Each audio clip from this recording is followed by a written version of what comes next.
Hey people, this is episode 233, and this episode features just myself and just Bender. And on this episode, we talk a pretty solid deep dive into the Tomorrow War.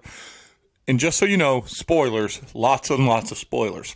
We then take a little bit of a deep dive into the criticisms from one Stephen Dorff, and should he be criticizing Hollywood? And then we also jump into the regular old pop culture stuff that we do in the Throw It to Missy segment. I know I'm not selling it too hard, but it's kind of like at the end of the day, and I'm kind of doing this, and I got to get it out real fast, so you didn't get a lot of enthusiasm from me, but trust me, we had a good time. Hopefully next week, hopefully we have an episode next week. I'll be out of town for work, but we'll see what happens. Regardless, you're listening to episode 233, and that will happen right after this bomb goes off, which is about now.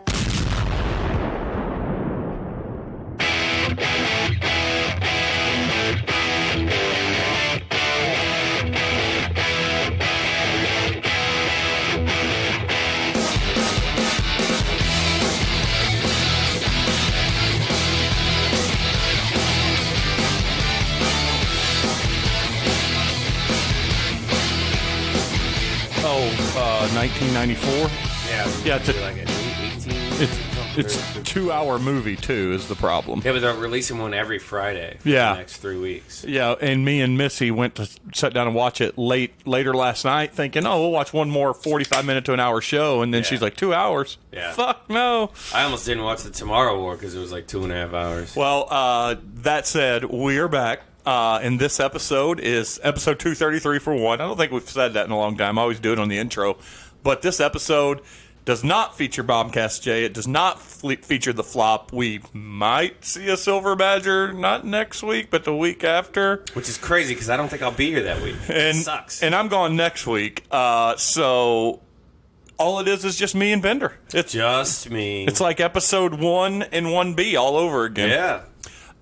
He said that he's going to make his triumphant return.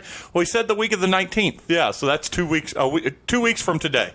If it's like that Monday, I might be able to do it, but that's Wednesday. I'm going to Table Rock with the fam. Well, considering we've never recorded on a Wednesday, we might be able to get it in before. Maybe we'll do a Sunday. No, I can't do Sunday. That's the 18th, mine and Missy's anniversary. Oh, yeah. She will not. Dude, she would love it. She'd love it so much. Hey, Jeremy, just bring the guys over. Just bring the whole gang over. In fact, let's do a comic book related episode. We've all been together so long. It's like we're married to each other, sort of. There's nothing she'd love to do to celebrate our 12th anniversary. Comic book talk. Yeah. Or sports. Or sports and comic books. How about we do athletes with comic book related nicknames like Flash for Dwayne or for Dwight Howard or not Dwight Howard, Dwayne Wade. Yeah. Yeah. Or Superman for Shaq. Yeah. So a lot of good ones. No, that's pretty good. We should probably put that in the old, we just wrote an episode for the future.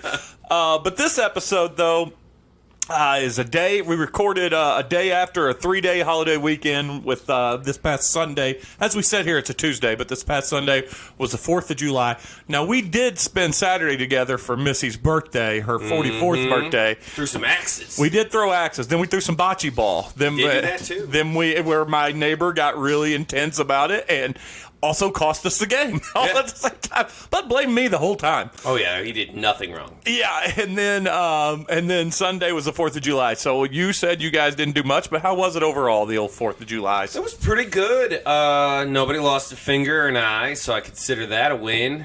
You weren't like a hockey goalie that died. Yeah. That's a bad one. You know, the kids are getting a little older. Vera's 6, and Harry's... You did see that story, by the way, didn't you? Yeah, I did see that. That sucks. You gave me one of those awesome, like I knew the story. No, I didn't see it, and I'm just like... But you really didn't know the story, but you wanted to say yeah? So. No, I didn't see it. I didn't read it, but I was just like, 20-year-old dude did something stupid with fireworks. Yes, professional hockey goalie. Headline. Yeah. 24-year-old hockey goalie dies in 4th of July accident. He's not with the Lightning or who's the other ones in the championship right now. But that's just a proof that hockey can one-up every player in toughness, because if you remember, Jason Pierre-Paul a few years ago blew his fingers off in a 4th of July. Hockey player said, fuck you, I'll kill myself. All or nothing, baby. Yeah, Tom would appreciate that. He's a kick it too soon. Anyway, back to you. No, just the kids all survived. That was all I was really worried about. The the 6-year-old and the 2-year-old wanted to do sparklers and stuff, so that was about the extent of letting them do anything. I let her do a Roman candle, which made me nervous, but she didn't kill me or anyone else, so I guess it was a win. Do you remember, and I don't think they do this anymore because I kind of tested it this past 4th, but do you remember when you couldn't get near the back of the Roman candle because either? they fell out or something, It would, right? Yeah, it was like it would spark out. Yeah, but now I think they've got the Roman candle technology down to a science where you're fine. But that fear still like resonates in me. Like I had her holding it up, and she had it up like at eye level. I was like, let's bring that down. I did the same thing to Hayden. Yeah, and Hayden's 11 , so I still make my arm up like you guys can see me. Yeah, visual stories are great on podcasts. Yeah. Ours was same. Ours was pretty late. We played a lot of Can Jam. For having really no sports not IQ whatsoever, Dwayne's remarkably good at Can Jam and throwing. Yeah. He's like 9 feet tall. He just sets it over there. Well, Dwayne does everything like he bowls. He throws very hard and straight, and that does well for Can Jam. Yeah. Will, for my short friend Will, my old buddy Will, he came over. Oh, okay, yeah. And he was very good at Can Jam, and then me and Barry just love Can Jam. So, and then this year, Barry's daughter Tia, she played with us, and Missy played with us. Missy's surprisingly good at Can Jam, especially drunk. So Can Jam is basically, for those that don't know, it's basically washers with a frisbee. Sorta, yeah. You got 2 cylinders, and there's a slot in it, and it's a team game. Team sport. Got to have a beer in your hand. Yeah. I was going to ask that. You guys definitely play beer. Oh, yeah. Well, the rules say you can only use one hand, so you should put a drink in your hand. It's a drinking game. Yeah, I didn't think I've ever read the rules. So my neighbor, Barry's daughter, Tia, who also is my neighbor, but she's never there. She's at the age where she's got a boyfriend, so she's always over at her boyfriend's. Her and her boyfriend, for the purpose of this conversation, we'll call him Ricardo, because that's all I called him on Sunday, because his name's Richard. Richard... This is the first. Ricardo? Yeah, this is Ricardo. This is the first time Ricardo met Barry, my neighbor. Wow. And he wanted to come over and play with us, is what the way she framed. Actually, she texted her dad and said, "Hey, Ricardo wants to come over and play with Jeremy and Nerman. Is that okay?" And he's like, well, "What the fuck am I?" Yeah. But he come over. Oh, and I take it back. Ross was here for a little bit. So a friend of mine last year, Jeff, played Can Jam, and at the time we saw Jeff, he was the worst player we've ever seen. Ross passed Jeff on how bad he was, and then Ricardo passed Ross on being the worst player. I'm convinced that Vera might go toe-to-toe with them. Really? Now, everybody can get to knocking it into the can. Yeah, it's the frisbee throw. Yeah, it's the frisbee throw. I think he went a couple of times completely perpendicular to the game over into the neighbor's yard. Like, I don't even know how you do that. Yeah. Like, you have to intentionally throw that bad, right? Like, I even asked him at one point. Have you never thrown a frisbee? Don't think so. And I even asked him at one point, I go, you sucking up to your future father-in-law? Is that what's going on here? Okay. And he's like, no. I was like, because you're on his team, so you can be okay. Yeah. Yeah. I think it'd probably do you good to try to win. Yeah, he did not. But so that was our 4th. But our 5th was spent watching something that you watched and texted on the 4th or what have you. I think it was the 5th. Our 5th morning. That morning, yeah. And so Missy and I sat down. It's very rare I get her to watch a science fiction movie, but Chris Pratt's one of those actors that can command her attention regardless of what he's in. So we sat down and watched The Tomorrow War. And I said, that's great because you liked it. The critics did not like it. And I actually liked it. We'll get to our ratings here in a little bit. So I said, maybe we should start a segment for any time we watch a movie that the critics hate. Yep. We'll call it Bombcast versus the Critics. This episode, Bombcast versus the Critics, is all about The Tomorrow War. For those that do not know, it is starring Chris Pratt, Sam Richardson, who plays the funny black guy in almost a million different movies. We almost watched Werewolves Within. Is that out? It's VOD for like $6. Oh man, I'm gonna get that. Yvonne Strahovski. Yeah, it's from Chuck fame. Yeah, she's from Chuck fame. She's also from Dexter fame, and she's from something else that's pretty big, pretty good. Like very, very much genre related. Handmaid's Tale. Handmaid's Tale, but that's not the one I'm thinking of. There's another one that would very pretty blonde. Yeah, pretty blonde. Betty Gilpin. And more. Plus, I saved this for last. A ripped J.K. Simmons. Yeah, just who and Chris Pratt described him as having that those prison muscles. Yeah, dude, his beard and like we're gonna stick to this for a second. His his beard and muscles. I only want to see him as a grizzled war vet in everything from here on. Yeah, he out. pulled it off well. Yeah. So let's get into what the critics had to say. What I basically did is I highlighted some critics sound bites or some blurbs. Mm-hmm. But I started with the Rotten Tomato score of it. So the aggregate critic score is 54%. The Metacritic score is 45. IMDb has it a 6.7. Now the audience score is 82%. But that wasn't without some complaints from the audience. And so here's what some of the critics say. The Tomorrow War shows no signs of tomorrow. We'll get to that in a second. Millions had to die so that one family could hug. Cool. And again, we're going to break some of these down here with our thoughts. 0 points for originality. Here's another quote.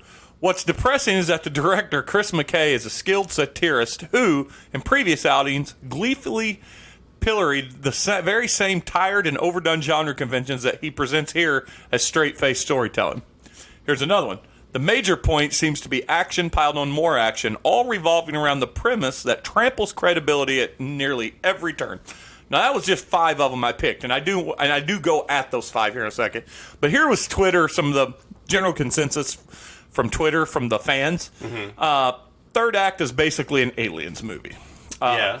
And then the other is that the logical ending of this movie was 40 minutes before the credit roll. Now, I think that's probably fair. We'll start there. So my thoughts on the film, and I want your thoughts as well. That's accurate. Yeah. But I also put, that's the same thing that happened with Lord of the Rings, and we consider those movies masterpieces. Yeah. And I'm not trying to say this movie is a masterpiece, but I can forgive that 40-minute thing, considering it's just supposed to be a fun sci-fi thing. Yeah. It's really 2 movies. It is 2 movies. And, I would say that this movie was a little long, but not too long. Like, Bad Boys 2, for example, is the definition of a third act that was not needed. Well, it was hour and 45 minutes before the last 45 minutes. Exactly. And this was a little bit, it's similar this was to like that, but not that long. with about 40. So. Yeah. So it wasn't too bad. They also kept me entertained. For the person that said there's for the Tomorrow War shows no signs of tomorrow, my only rebuke to that is I don't know what that means. I don't either. So I just kind of, when I don't know what your witty quip says, I throw it away. Because he jumps back and forward in the same... I think they were trying to be funny, and it was stupid. I'm trying to give him credibility where there is none to be found. So yes, the family did fight so they could end up hugging, but I think that the people miss the point that it was this one man's love for his family that essentially led to him saving the world. Yeah. So yes, millions had to die, but not so he could hug, but so he could figure out how to kill the alien. And by the way, I think also you're missing the other point of the movie is that bad dads create really good heroes. Yeah, or well, he wasn't a bad dad, but he ended up getting depressed. And there's a whole there's a whole story in there where apparently he wasn't great. Well, he wasn't. He was depressed. Yeah, he was depressed, and but he didn't end on a high note with his daughter. I guess. But I worry that I don't know how the depression story fits into it, and so we're going to get a little. Well, let's come back to that because I consider that a little bit of a plot hole. Mm-hmm. But the reason I wanted to not go, I don't want to dive into it right now because I want to make sure we say this first. For the person that said it tramples on credibility at nearly every turn, I want to know what credibility are they referring to, because at the end of the day... the time travel credibility? It's just a movie about time travel, and how do we assign or hang weight on the credibility of a sci-fi movie that's about time travel? And I want to touch on that time travel thing, too. We can get to it. And then I put originality, ? Okay, maybe it's not original, but... it's also a sci-fi movie, and there's been almost everything done in sci-fi. Yeah. So I think it borrows the better elements of the movies it's borrowing all from. movies borrow, and that's the thing, you know? And then what I wanted to say, too, to the person that says... that said director Chris McKay is a skilled satirist who in his previous outings, just so you know, his previous outing was Lego Batman and Lego Batman 2. While those are... especially the first one is a fantastic movie. Yep. I don't think I finished 2. Not sure why that makes his greatness his downfall in this movie. Yeah. He's made a bunch of movies and directed things like Robot Chicken. So the guy is saying his satire is so good at those that his greatness is being bruised in the sci-fi movie. I think the problem is that they put comedians in there and they didn't do a lot of comedy. Like the Sam Richardson was the comedic value. and the girl. Oh yeah, the one that I forget her name. Yeah, she's always like she's got pouty face. She's got the Yeah. face of a. I'm not saying she's ugly, but she's got the face of a hound dog that's always droopy and sad looking. Yeah, but yeah, so they're usually pretty funny. And Sam he did have the comedy bits in this, and Chris Pratt really didn't have any satirical takes. Yeah. He kind of was just like a droopy, no nonsense guy through the whole movie, which is a bit of a stretch for him, I'd say. So let's get to the little bit before we give our ratings. Let's get a little bit to some of what I considered the plot holes. Okay, so let's go. This is spoilers from here on out. Yeah, spoiler warnings. We won't get into like the very end, last 40. We don't I have. think we will. We I don't. think we will. We don't have to spoil anything. Because there was one thing that bothered me. Okay, well, we'll talk about it. Well, let's start with his timeline. If Loki has taught us anything, and more importantly, Avengers, Endgame, once you change an event, you create a parallel time or a branching timeline.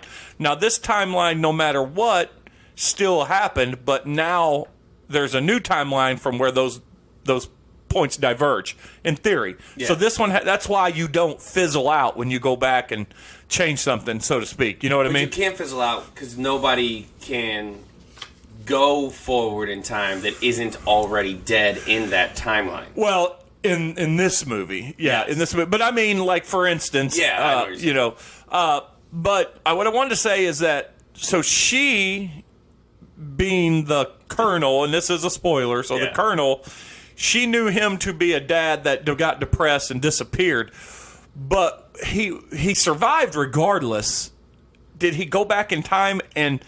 Like there becomes a plot hole there because once he meets her, that instantly changed what he was going to be, regardless of whether she told him or not. Yeah. So we have to assume that there was his initial timeline was him going forward, just going to the Tomorrow War, coming back and living his life badly. Yeah. And so No, I don't think that's how this works. You just think that by them coming back, it changed everything. He was already dead in 2029. He dies in 2029. He jumps forward to 2048. Yeah. And the only way that you can move forward is to already be dead in the timeline. Yeah, but she knew him before he died. But she knew him when he died. She was 16.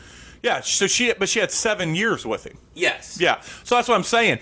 But by the he changes that by going back, jumping back. Well, I argue just meeting her changed that. Oh yeah, absolutely. That's what I mean. I don't think anybody else had that paradox that those two had, and that's the other thing that kind of doesn't make sense because he was like so heartbroken about her dying in this version of time when you literally are holding on to the answer for that version to never exist. Yeah, well, it does exist. That's what I mean. That continued to exist, but for as far as your reality goes, nothing.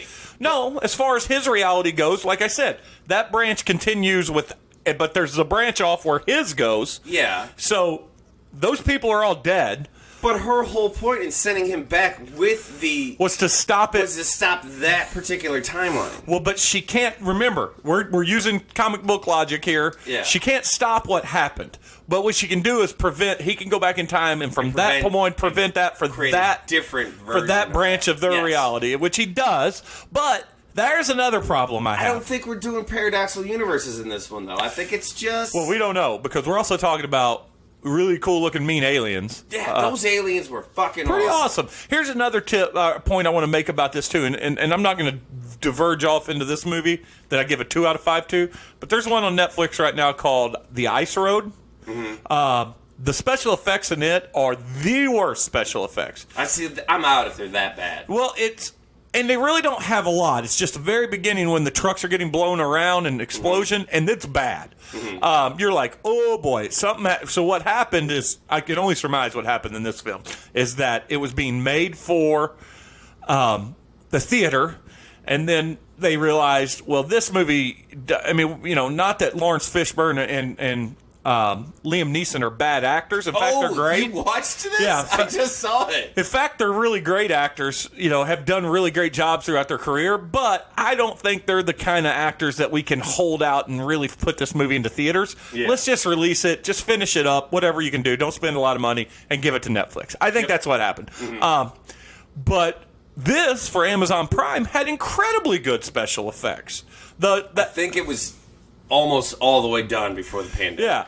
Well, and we saw that with Without Remorse, the Michael B. Jordan, Tom Clancy movie. Mm-hmm. That was good special effect. And I think you're right. I think what we're the point is, though, for a movie that went to streaming without even having to pay for, it was looked like a really big budget movie. Yeah, and I even paused it a couple times because Vera was watching it with me. Yeah. And she would ask a bunch of questions and this and that, so I'd pause it. And there's one scene where I paused on the alien, and the special effects, even in a still frame, look really, really good. Did you think there were times where it was supposed to be in 3D? Yeah, sometimes where they come at you, yeah, and their faces, especially the very first time you see the tail on the and his face. Then you see his face jump at you. Little inconsistent on how they die. Apparently the underbelly's the only stomach and then throat. Yeah, but I mean, they're unloading whole clips into some of them's guts, and they're still coming for. It's got to be a perfect shot. Now they do have they can be blown up, they can be caught on fire, and they do have guns that are strong enough to pierce them. Except for the Queen, spoiler. And they also glided for a while. That was out of nowhere. Cool they're flying squirrels. I was this is ridiculous. So let's get back to the plot thing. So first off, when you saw J.K. Simmons and you saw what they had done with him, I told Missy, two things I told Missy, and this is a big spoiler. One, I said J.K. Simmons is coming back. Mm-hmm. And when they get back to Earth and they're like, we just don't understand how they got here. And I looked at Missy and I go, volcanoes. Yep. And Missy goes, how did you know that? I go, they made a big point about that kid. Yeah, that one kid.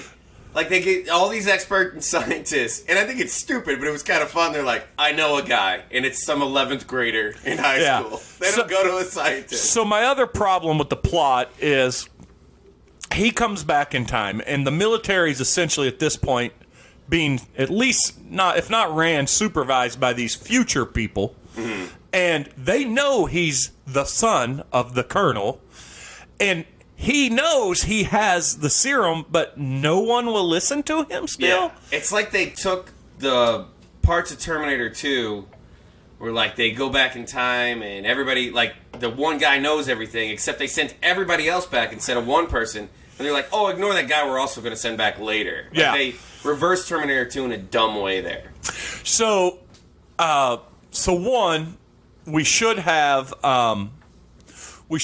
That's when he come back in time. They should have come up with a way of getting ready for him, so they speak. Yeah. They still did have the problem that they didn't know how they hit on Earth, and they figured that out. But pretty fast. So from that point on is the logic where the logic ending should have happened, and then they go on a bug hunt like in Aliens. Yep. Why didn't they just nuke it? Why didn't they just load when they got in there and the things were asleep? Because they only woke up because they started stabbing them. Yeah. So just put all that C4 around the thing and just nuke them. So two things with that. One, the chances of finding that ship in a barren wasteland. Well, no, they had gauges. No, they didn't. They relied on the gauges on their thing to go wrong. But he said, "Is anybody else's?" Listen, it was a real National Treasure 2 moment. It was their readings because they said they were looking for hot spots. Is what they were looking for. You could have walked out forever, and you could have walked for years and never found it. Also, way to stuff in global warming as a bad deal. And that was pretty good. But then, and if you are gonna just stab them all, why wouldn't you stab the big one first? Oh yeah. Obviously, that one's the Queen. That's the most important one. That he knows him and the black guy, which I did think, and I don't know his name, and I apologize, but I did think I've never seen him in anything. He was an enjoyable character in the film. Yeah, all the characters were pretty solid. The other part of that, where it gets a little silly, and again, we are getting into, like you're right, Bender, we're getting into massive spoilers.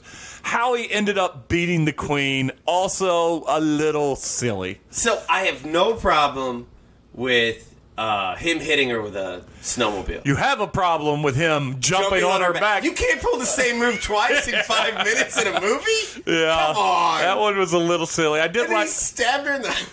Okay, another plot hole, and this one's not as big, but So they get the initial battle that they survived trying to go on a they went on a Suicide Squad mission. It was the same mission from Suicide Squad. Yeah, basically. Yeah, they survived it, and they look at them. The girl that looks at them, it says, "You and him," pointing to Chris Pratt and Sam Richardson's characters. "You're being redeployed." You two are being redeployed. Chris Pratt, you're coming with us. And the black guy's like, I don't know if I can do this again. He turns and looks at him and says, you can. And then you literally don't see him again until he survives. Yeah. And there's so many people who are coming back with fake legs and missing arms. Yeah. But he just makes it out. I guess that other guy was a badass, just protected him the whole time. I guess so. Like, that's another sort of plot hole in this that they don't really get into. Like, I get the fact that you have to already be dead to move into the future because then you don't affect the timeline. But those people from the future, their parents can't move. There's got to be a weird overlap, right? Where those future soldiers' parents and, like that girl who died in the past when she went back in the past, how does that affect her life? Yeah, it just doesn't make sense. Yeah. Overall, though, if you take all of that overthinking that the internet wants to do... Yeah, that they love to do. It's their hobby. I had a good time. I enjoyed it. So I was really going to be annoyed if, and this is another major spoiler, because the aliens are dumb, to say the least. They're like bees, essentially. Like, they follow their queen or whatever. And there's a lot of them. And there is a lot of them. But I was really going to be annoyed if they were flying spaceships, because they had, the queen shows a little intelligence, but everybody else is a drone. When I found out it was a spaceship, I was like, okay. Yeah. I was like, man, I was thinking maybe they were going to be like underground volcano monsters or something. Now, there is a certain... But I was okay with the way they explained it. Me too, but they could have also explained it, I guess, if they really wanted to, and I wouldn't have minded this, that them in hibernation for so long mutated them or something. Yeah. But at no point were those aliens that we saw capable of flying anything. Kind of like in A Quiet Place 2, how the aliens are not capable of driving a boat to an island, but yet it does. Really? Yeah, so let's give your review, your out of 5, Universal Untapped scale of rating stuff. Out of 5 for a summer popcorn flick, which is exactly what it was, I'd give it a 4 out of 5. I had a good time. I gave it a 3.75. I could probably do 3.75. I was going to give it that. Well, you can do it as long as it's on the Untapped scale. And Untapped 3.75. I would give it a 4 if I would have been drunk watching it, because then I would have enjoyed it even more. Yeah, but it's a fun movie. If you break down Independence Day, it's pretty fucking simple. Oh, yeah. Independence Day's not a great movie. No, but it's fun. It's got some fun moments. That old president speech, Bill Pullman's president speech. Yeah. Yeah, so I think I put that it's my only note that for people other than the long list of notes we just gave, it's worth watching. For sure. Just check your brain at the door. But I will pivot off of that. Speaking of harsh criticisms, I will pivot off of a story about Mr. Steven Dorff that I just read. Have you seen this?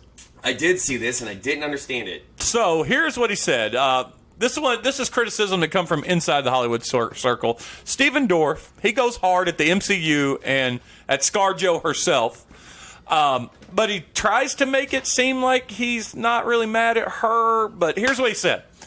I still hunt out the good shit because I don't want to be in a movie like Black Widow. It looks like garbage to me. It looks like a bad video game. I'm embarrassed for those people. I'm embarrassed for Scarlett. I'm sure she got paid $5-7 million bucks. No, probably more like 50 by the end of the day. But I'm embarrassed for her. I don't want to be in those movies. I really don't. I'll find a kid director that's going to be the next Kubrick, and I'll act for him instead. More on that. He goes, this year the Oscars were the most embarrassing I've ever seen. My business is becoming a big game show. You have actors that don't have a clue what they're doing. You have filmmakers that don't have a clue what they're doing. We're on these little boxes on these streamers, TV, film. It's all one big clusterfuck of content now. He then goes on to say he has no regrets over his career choices, including choosing to star in John Waters' 2000 comedy Cecil B. Demented, which isn't a bad movie. Oh, he says he got criticism to be in some shitty movie that his agents recommended instead of that movie. He goes, but why wouldn't I do a John Waters movie? The other movie sucks. They're like, well, it's not going to do anything for your career or money-wise, but I'm going to go to the Cannes, and we're going to have a standing ovation, and kids around the world, art students, and John Waters fans are going to worship this fucking movie, which they do to this day. what I wouldn't do, why wouldn't I do that? So I fired those agents. So, from those statements, I get that he doesn't like the MCU. There's actors, directors out there that don't. Yeah. Tarantino on that he was on Joe Rogan a couple weeks ago. Yeah, and it was awesome. But he didn't. He said, I don't want to make those movies because I don't like special effects. He goes, but he wants to do that Star Trek film. He goes, people, yeah, but he wants to do a Tarantino one, and he's not doing that. No. But he goes, he said that I don't want to do special effects like that because I don't do special effects like that. That's not his style. That's what he said. He goes, there certainly is a place. Those movies need special effects. He goes, what people take out of context is that they wanted me to CG the car crashes in Grindhouse. I ain't doing that. Yeah. He goes, I need to... I will kill an actress. Yeah, which is what he would do. He goes, so back to Dorf, though. So what this is saying to me, it's insinuating, hold on, I got to text Missy and say, can you get Louie? He's a whining. Yeah, he's being a butthead. So... let's go, while you're doing that, let's go through Steven Dorff's... No, don't do it. Save it, because I've done that. I've done that. But, so, to me, that insinuates that he wants to be either in critically acclaimed films or films with massive cult followings. So I looked up every film he did, and I just went from Cecil B. Demented. Because I think we can all agree, Blade... I don't know what that is. Blade is perfect. Blade's great. Especially for its time. First off, Cecil B. Demented got a 53% critic score and a 76% or 67% fan score. So that's not the most. That's not terrible. That's not terrible, but it's also not great. So, but then he went from that movie and he did a movie called Deuces Wild, 3% critic, 51% fan. I saw that. Then he went Fear.com, 3% critic, 18% audience. Then here's my favorite. And I didn't do a lot of these, but Den of Lions, I want to point out, 0% from the critics and 2% from the fans. Now, I did this movie called Nanking, Nanking. It was 96% critic and 88% fans. And That's still like 1 for 9, though. He's got a whole lot. And first off, Steven Dorff did a lot of movies. He's got a whole lot in that 60-70% range, but there's a whole lot that is under 10%. So... by his own admission, he wants to do movies for up-and-coming directors that are going to have these big cult audiences, and I would argue he doesn't. Yeah, he did Bucky Larson, Born to be a Star, from 2011, which was Nick Swartzen's movie that was... it's got a Metascore of 9. Yeah, and a 3.2 IMDb rating. Yeah, awful. 1 out of 10. Like, nobody... like, that ruined Nick Swartzen's career. Yeah, well, yeah, and Nick Swartzen eating a lot of food and getting a little chunky kind of changed him too. I mean, he's friends with Adam Sandler. He was also in Grandma's Boy, which is pretty awesome. He's great in that. But yeah, why is... so here's what I mean, first off, I think when you say, what's she going to make, $5-7 million? I didn't look it up, but we should look up and see what ScarJo is getting paid for that, because I got to imagine it's double-digit millions. And, by the way, Scarlett Johansson is someone that has made critically acclaimed movies and movies that fans have liked. Yeah. So she's gotten her own fair share of, like, criticism for whitewashing, usually traditionally Asian characters. So I don't think Steven Dorff is going to be a blip on her radar. But why even take a shot at him? I don't either. Like, and he is right. There's movies out there, namely in the DCU, that are a little suspect, and they're just kind of CG fests and video game looking. But the Marvel, for the most part, the Marvel movies pack a lot of heart, and I don't think that it also. I also find it curious that I guess it's just because it's timely. He doesn't go after Robert Downey or Chris Evans. No, or it makes you look sexist. Chris Pratt. I mean, you're not going after them. Maybe he screen read for a role and didn't get it or something. I don't know. It says that she earned $15 million for Infinity War and Avengers Endgame, and also which weren't her vehicles. So she's getting about $5 million per movie. This is just like right out of the gate off Yahoo, and it says in total she's earned about $75 million from Marvel movies. So she's doing okay. Yeah, she'll be fine. Unfortunately, that just show you some pay discrepancy too, because I imagine that Robert Downey Jr. makes a lot per Iron Man film. I just listened to a Caravan of Garbage on Iron Man 1, the first one. He got Terrence Howard was the highest paid actor in Iron Man 1. He only got $500,000 for the first one. Oh, because he was a gamble. Yeah, it was a gamble. They were real worried about him. And then in the second one, he got a massive increase. Yeah. And Terrence Howard wanted more money, and they were like, and he's like, they're like, sorry, we'll put Don Cheadle in there. Demands, yeah. And turns out Don Cheadle's a pretty well respected actor. Yeah, more on Don Cheadle in a little bit.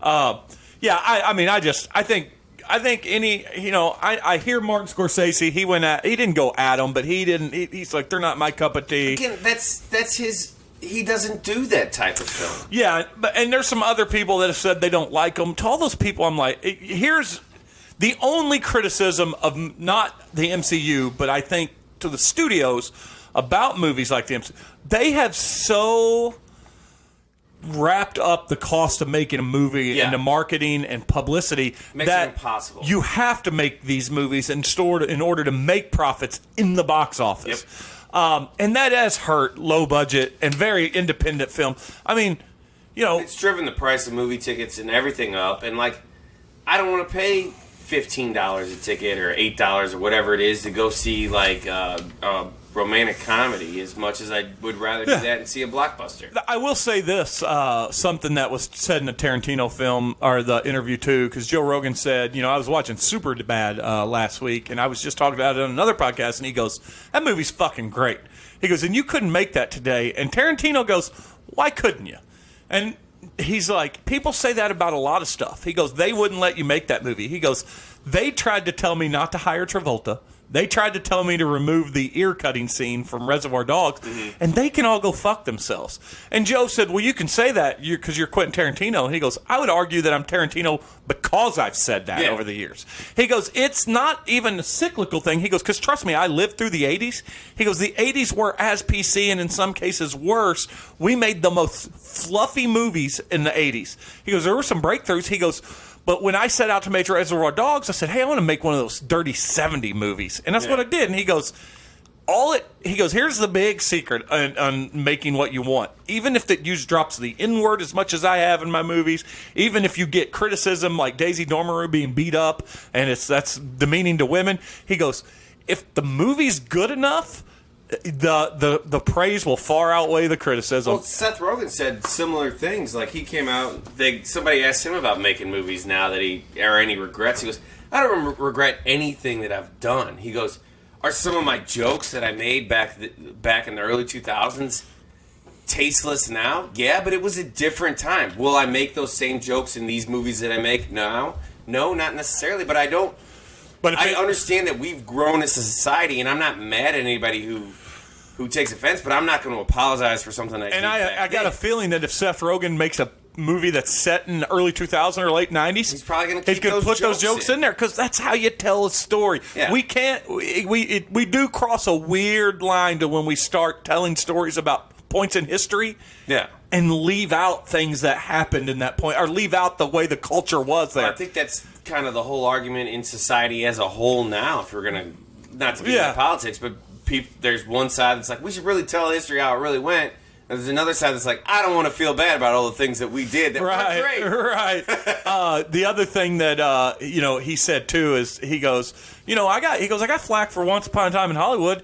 They told me there was no black people in it, and they also told me that were there black people in Hollywood that often back then? Well, he also said they also told me that they put Margot Robbie in it, but I didn't give her a bunch of lines. He goes, she spends the majority of the film by herself, and they spend the majority of the film with the Manson family. He goes, it was a movie that took place in 48 hours.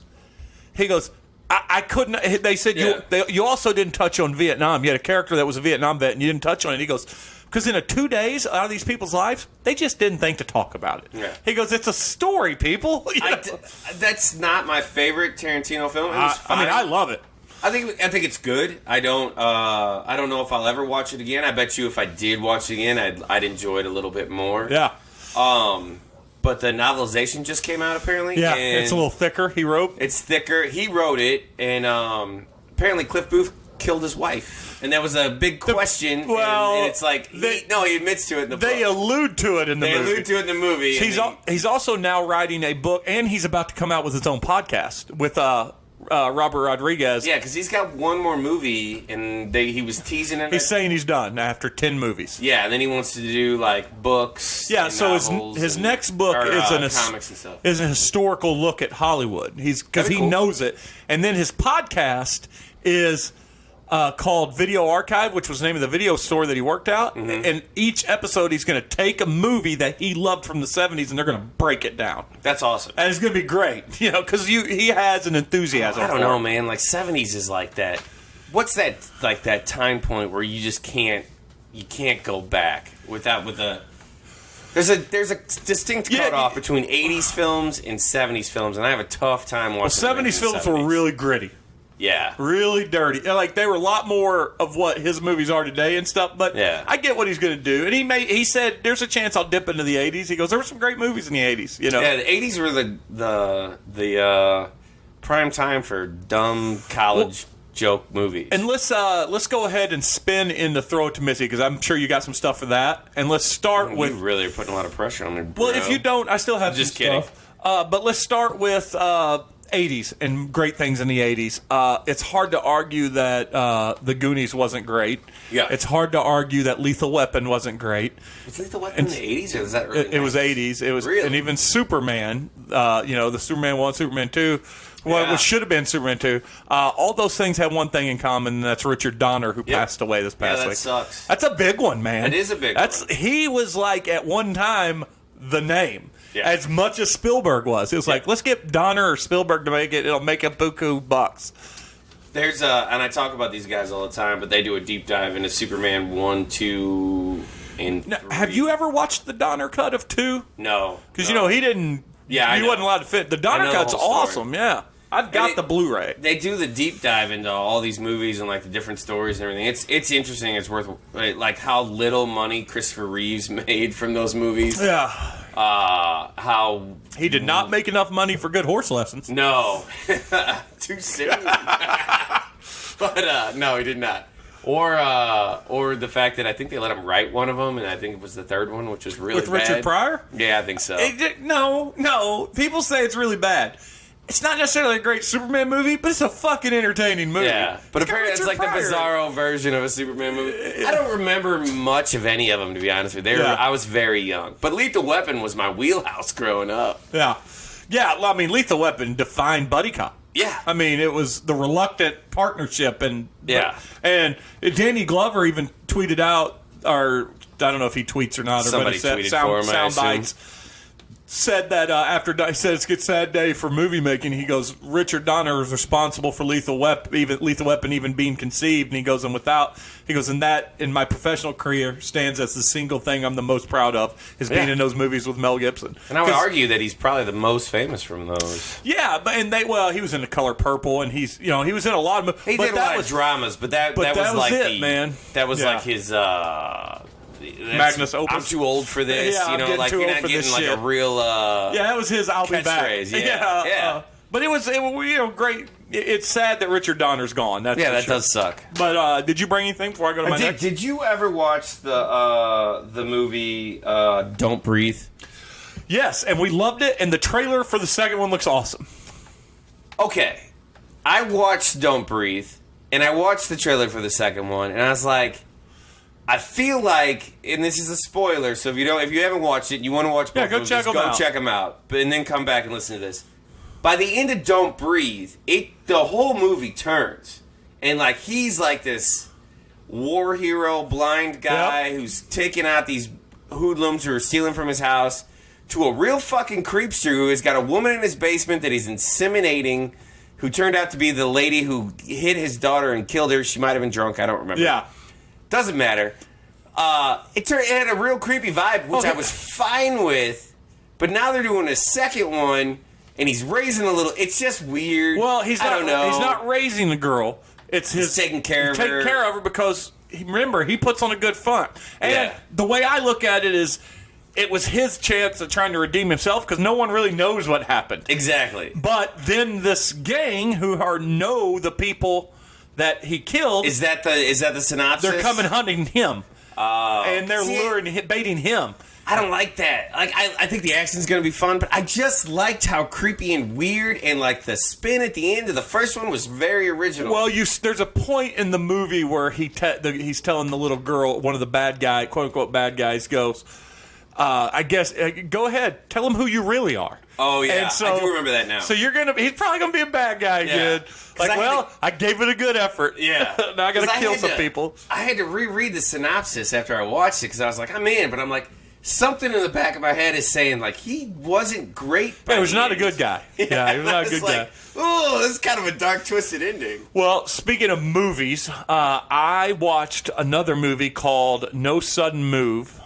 It's on, I believe, HBO Max. It's new to did you HBO watch Max. Steven Soderbergh film? Yeah, Steven Soderbergh. So whoever, I wanted to watch that. So for those that don't know, he directed Ocean's 11, Magic Mike, Contagion, The Informant, so much more. Yeah. It is. I will give you a warning, and this doesn't deter me, but it is very much an old school crime movie. That's what I like a Chinatown or something. It stars, and this is great, Benicio del Toro, Don Cheadle, David Harbour, John Hamm, Matt Damon, Brendan Fraser, Kieran Culkin, and so many more people. I didn't even know Matt Damon was in this. Well, it's not pertinent to the plot, but it is a slight spoiler. You had me at Don Cheadle and Benicio del Toro. Well, they're the main characters. Yeah. And I won't break down what the premise is, but I'll tell you, it is about a 2-hour movie. Mm-hmm. And I think that Don Cheadle, he talks in a weird voice in it, like a kind of a period appropriate voice for a gangster. Mm-hmm. And Benicio del Toro pulls off of a slightly bumbling, just doesn't think through gangster. And there's does he remind you of what was his name in Snatch? He was missing the finger because he didn't really think everything through. Oh no, different kind. I mean, okay. He's in the mafia, but they don't really want to promote him because they're like, he's kind of half-assed all the time. But it's a double cross movie. You don't know what's going on until the very end of the movie. Well, you do, but you don't know how it's going to end. Satisfying ending and well worth watching. I gave it a 4 out of 5. So give that a go. Yeah, I wanted to watch it. It was between that and the Tomorrow Wars, and I knew my kids were going to get up at some point, and I was like, Tomorrow Wars. Pausing Tomorrow Wars is easier than pausing. I don't want to have to try to remember. I did have down here Mythic Quest, but we won't get into that since you didn't finish. I got 2 more things on my list, but I'll throw one to you. What do you got? Anything else? No, I think that was. I do, and it's. Do you remember the Jason Statham movie, The Meg?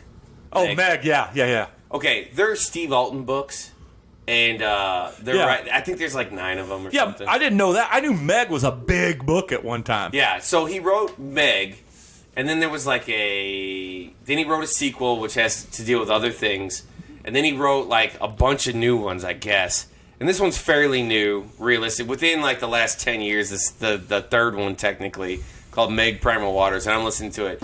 And it is the cheesiest, most ridiculous shit ever, and I fucking love it. Like when I'm working out or... Meg was big. Oh, Meg was a big book. Yeah. So it brings back the main guy from the first book in his family. He's 65 years old, and he gets... Jason Statham's character? Yeah. Okay. But he's like a little different than he is in the movie. He teach people to hunt giant sharks? Yeah, no. What it is he's down on his luck, and he's out of money, but his wife and kids still love him and everything. But he gets recruited by this reality TV show to go co-host all these daredevils on a Spanish galleon ship. Well, there's obviously an overarching bad guy who knows that there's more than one megalodon around now, and he's trying to get him killed, and the plot is really fucking stupid, but it's so much fun, and like I can't stop listening to it. Should it be a movie? It should be a movie. And like I honestly, if they would have just if they wouldn't have done Statham, because Statham can't do like this guy is a badass, but he's not like a cocky badass. He sees a moment, reads it, gets it done. Well, he wasn't a cocky guy in the first Meg. Statham also always has to be like he's never in a compromising moment. Statham, that's the way he writes his contracts. Yeah. But if they would have done it more to the books, it would have been even better. But it's just so much fun, and if you're looking for something that like doesn't matter, It's great. What are you doing to listen to books? What do you? I use Hoopla for these guys. I for the don't most think part. I should do more with Hoopla. I should look into Hoopla a little more. You're writing now. And I don't know how much situational awareness you really need when you're writing. Probably more than you do when I'm. Yeah, in I my can't do it. basement. I can't do that. But when you're on the road and you're at a podcast, yeah. it's great. And I do because I've scaled back what podcasts I listen to. But I might dive into a new Tarantino one when it comes out. Yeah, but, absolutely. Like I get tired. I'm a political podcast junkie, but sometimes I get worn out and I just need my brain to check out. You need mindless fluff. Yeah, to and reset, it's so much fun. Like on the way over here, I was listening to it, and a guy was windsurfing, and a Meg came out of the water, and he timed his jump to land on the boat wrong, and so instead the shark's coming to grab him, and he cannonballs into his mouth, and then he flails around and comes out his gill and gets away to get out and go, I'm fucking King Kong, rah! You know, and then the shark comes back and bites his ass. It's fucking great. I was like, oh man, I'm sitting in your driveway just listening to it. It's so stupid and I love it. Well, I've got two more things. Do you got anything else? No, that was okay. it. Well, I've got two more, and I wanted to go with. I was going to save this one for last, but speaking of silly things, I don't know why, but what's with the explosion? And I believe we were ahead of the curve on this. Yep. What's with the explosion of Dom memes on everything now? Oh, family? Yeah. Oh, dude, I love it. We've been, for a couple years now, been making fun of Family. Yeah, but now they're everywhere. Yeah, do you see the one with the Lion King? No, oh, yeah. Dogs are family, too. John Wick, I saw that one. I got your back. Yeah. I don't know. They seem to love them with the Marvel, too, with the Disney stuff. Yeah. They really love them with the Disney. I guess it's leaning into the satire of it. There's the funny one where Batman says, I'm always going to be alone. He goes, yeah, you are. You got no family. I didn't see that one. I've seen two different iterations of like Mufasa falling and Dom catching him in his car. Yeah. And one where he's on the car and like reaching out and catching him. I've seen that one too. Yep. It's good stuff. I just some of them do make me giggle, but I noticed one like 3 days ago. These are going to be a thing, or like, this is a thing, and I saw another one. And then I woke up this morning and my face it was just like blew up. a million of them. Yeah, and it's all different Dom poses. Did you see the post or the interview? I guess he was on a podcast or some sort of interview of why him and The Rock don't get along. I don't know, but should we worry about his sanity at this point? Yeah, because you heard it, right? No, I didn't. Oh, so.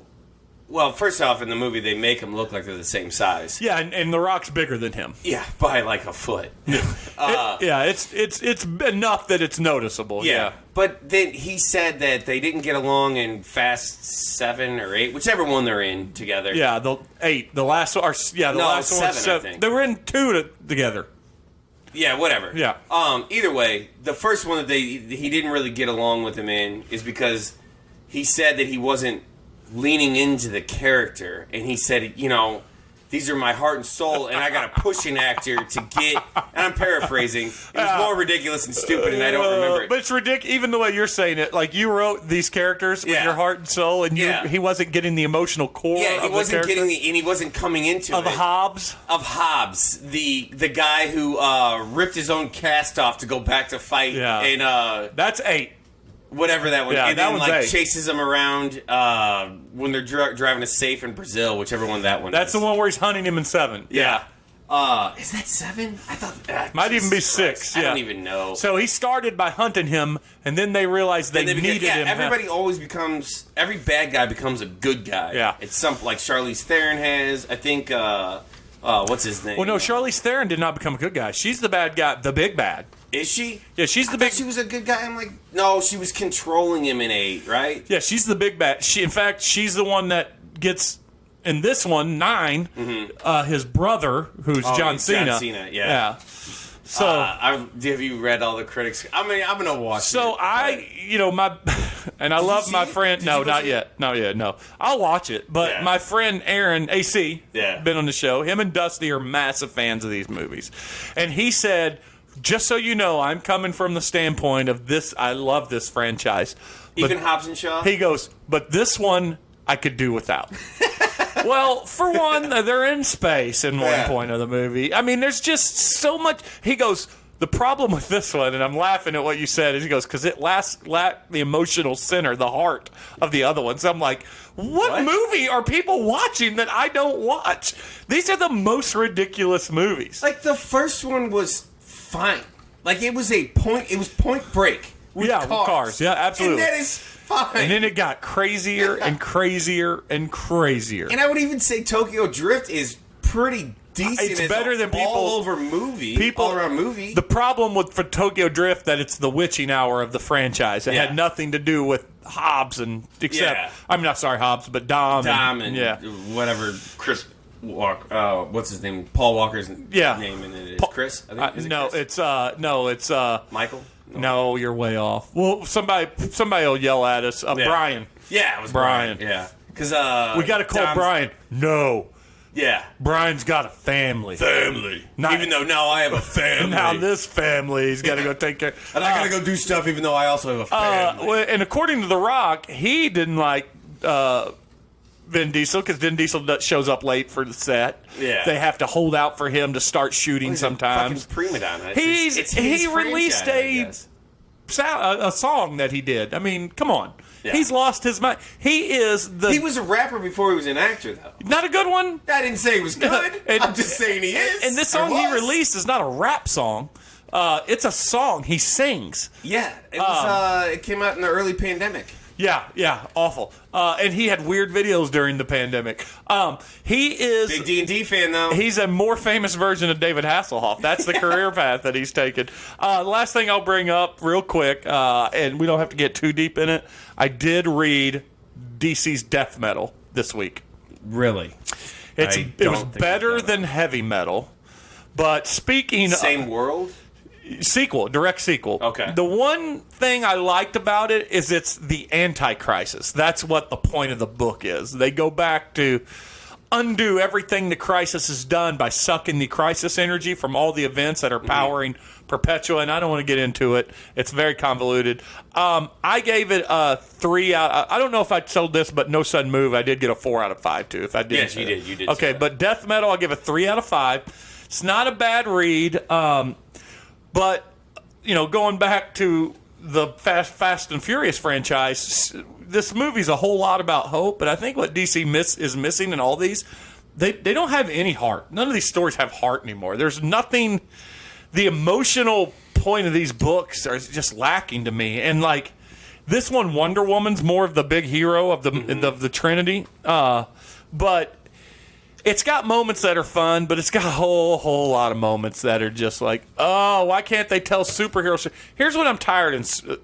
We touched on it with Hickman's X-Men run. And with this,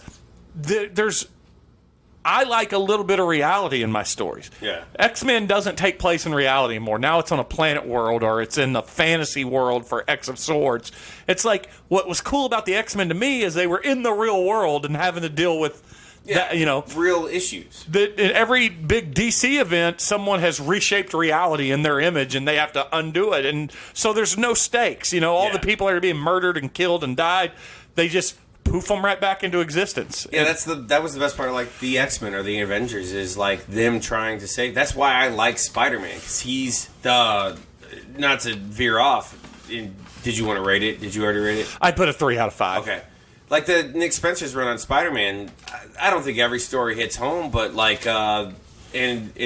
Hoopla's about a year or 6 months behind on everything. Yeah. But his newest arc that he's running with is he's got to save the Green Goblin, which is Norman Osborn. My brain wasn't working for a second. You were about to say Reed Richards for a second. No, I thought you were about to say which is Willem Dafoe. Yeah, Norman Osborn, and from a character that I think is kind of ridiculous and stupid in the overall, but it's all of the other Spider-Men in the world saying the world would be better if you didn't save him. A real hero story. What it means to be a hero. I can't not do it because the consequences will be worse later. If you want a different story that is kind of fun and also is just a good heist, Ocean's 11 style thing, the Black Cat run by Jed Mackey, it's pretty solid. Okay. I think there's 3 trades so far, 3 or 4.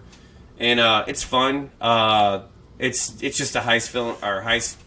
I'll check it where out. She's running away from like this. I like Black Cat. I mean, Evil That Men Do was a great story with that Kevin Smith did, although it was Yeah. like 10 years between the second and third issue. But No, this one's really good, and she brings in Spider-Man, and she's always messing with him. yeah, because they were a thing at one time. and you're like, she's constantly running with him, but it's fun. It's a good time. She's got a good little team of like guys around her, and it deals a lot with family. Yeah, that's the theme of this episode is family. Yeah, I mean, I still read the comics. I still love the comics, but I'll be honest with you too. Avengers a little bit has That's stupid, but it's mindless reading. Marvel in general. Like again, we'll go back to King in Black. Before that, Carnage, the big Carnage one. Again, you demean the stakes when you take over islands or continents or planets, and then everything goes back to normal, and the people all go back to normal. Yeah, that's what I loved about Invincible. Is like it took place in real time. Exactly. And real things happened, you know. I feel like Jason Aaron's Thor run had less of a... It was fun, but it was more contained. Even the War of Realms was still...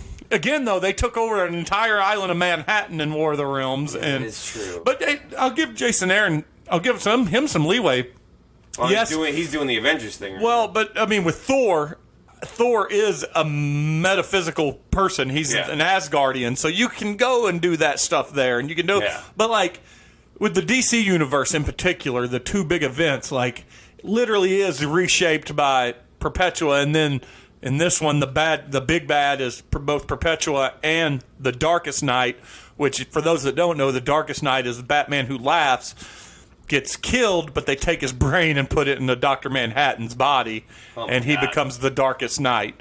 And then he rises up to kill Perpetua and everything. And I don't even know who Perpetua is. she's the creator of the DC multiverse. It's stupid. It's really stupid. See, that's why I like the one-off stuff, like It's gotten bad. like the White Knight stuff and everything. Yeah. Like I like those self-contained stories because it's fun. You don't. Like, I had no interest in Batman for a long time. Ironically, what we like about the DC in the comics are the things that we hate about DC in the theaters. Exactly. Like, it's funny. Let's end on this. I haven't watched it yet. I need to rent it. Long Halloween Part 1, the animated, came out like this a week or two ago. Oh, really? I gotta check it out. Man, I don't know, man. I'm gonna have to wait because I tried watching Did you try watching The Killing Joke? Did you watch The Killing Joke? I did. Did you get all the way through it? Yeah, I and did not enjoy it. The Killing Joke also is a different book too. It's a dark one. The fact that they made it a cartoon, but like the whole like Barbara Gordon and Batman hooking up thing, I was like, this is they changed too much in it, and then but again, Dark Knight Returns was pretty good in it. You know, Really? Yeah, that two-parter. That was a two-parter, and that was I didn't fun. watch that one. And there's been some really good ones. There has. Yeah. I still think Assault on Arkham is one of the better ones. That was a pretty fun adult one that they could have made. The first Suicide Squad. First Wonder Woman was a good one. Did you watch that Suicide? Did we talk about that? The trailer The or trailer? the movie? The trailer. The newest one. I mean, yeah. Did we talk about that last episode? No, we didn't. We can end on it. How was it Killshot? What's his name? It's not Killshot. Idris Elba's character. There was a big I forget who he is in this one. He's not. uproar about I think it's Killshot or something. Yeah, Either he's way, not Deadshot. That was. Yeah, that's different. that was But he Will put Ferrell. Superman in the ICU by shooting him with a kryptonite bullet. Oh yeah. And everybody's like, hey, you can't do that. And that's literally his origin story in the comic. Yeah, and it's been done multiple times, you know. So, yeah. I think it looks great. Yeah, I think it looks they're already awesome. doing a John Cena spinoff. So, Yeah, which I don't know. think is HBO Max exclusive. I Yeah, believe. yeah. So, a lot of things left coming from HBO Max, so it'll be interesting to see what happens. But I think that was our episode. I think so, too. I think we knocked it out of the park. Yep. We're having almost nothing. Yeah, and since there's almost no one here, it's just you and me to say goodbye. Hold on to your butts. And I will play the music.